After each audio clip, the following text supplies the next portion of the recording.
Počkej, ne. Nechal obětovit. Nemám pušika. Ale, dětku, no má... Ty to vrátíš. Ty boží. Po tobě, ale.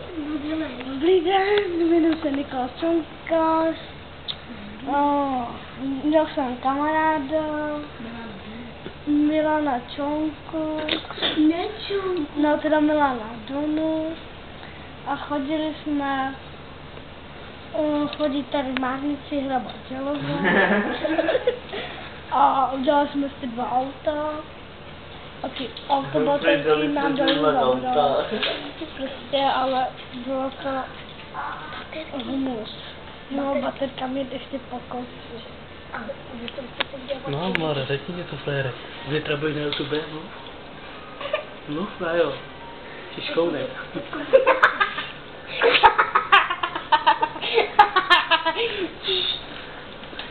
Co na tomu řeknete, pane?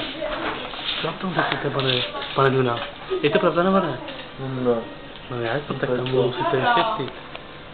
Je to pravda a chodu do garáže na trávu. Nebyl se koupit tabák, chodu šebra. Je to pravda? No. Je to na YouTube? Televize. A počkejte, pane, aby vždycky mrdal s primárem. A skočím do plynu. A ten dělá něco babi. A víte, co dělá Šiška, paní? Paní?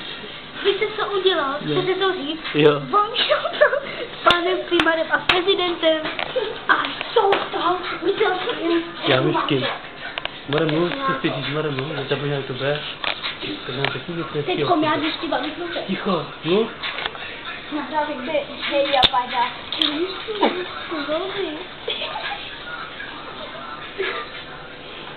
Mare, mluv, nebo já jdu domů.